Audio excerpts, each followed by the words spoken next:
I enter the cover of the trees. I've done this sort of thing before, once in Canada. Then, coats and a few bags weighed me down. But we'd had a little more warning. Now, in the sticky, hot night of the Caribbean, I'm weighed down only by my lack of stamina. As I hurl myself through the dense vegetation, I think of all the mornings I was supposed to spend jogging along the beach or hiking through the forest that I actually spent playing solitaire or simply lazing around, doing what I really wanted to do, like drawing little cartoons in the sand, coming up with short stories told by stick figures.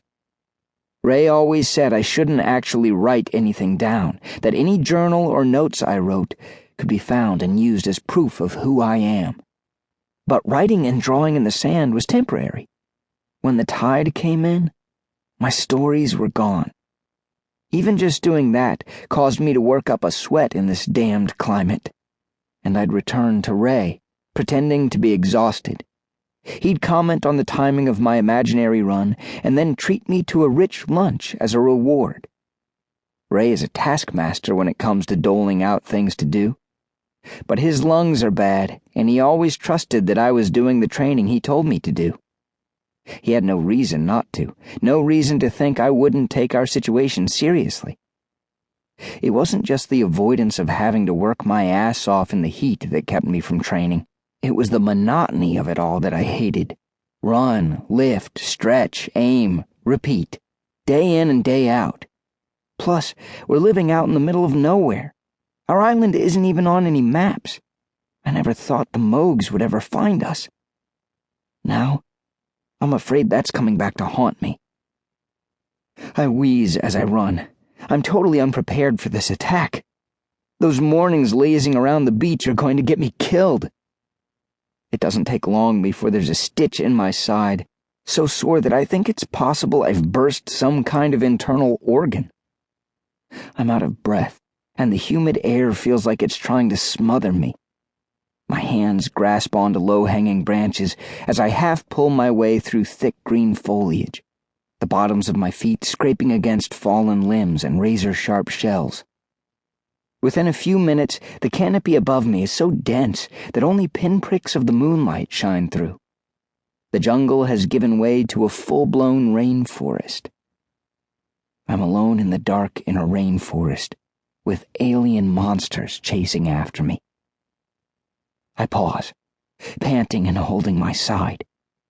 Our island is small, but I'm only maybe a fifth of the way across it. On the other side of the island, a small, hidden kayak is waiting for me, along with a pack of rations and first aid gear. The last chance escape vessel, something that'll let me slip into the dark of the night and disappear on the ocean.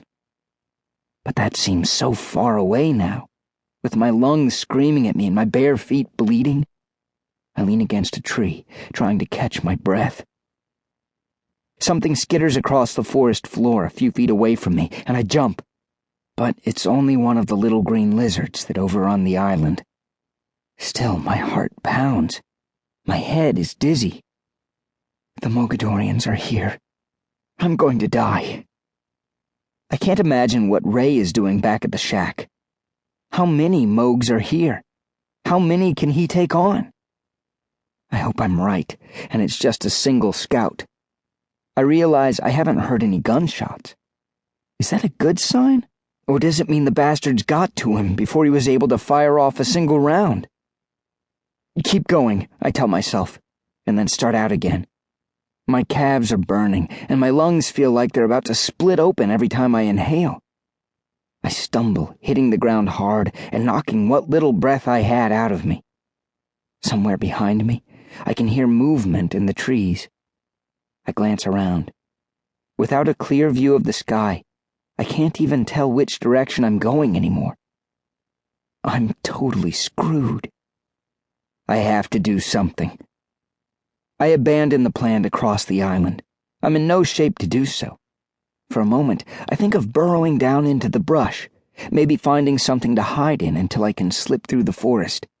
But then I think of all the fist-sized spiders and ants and snakes that could be waiting there for me, and imagine a Mogadorian scout stepping on me by accident.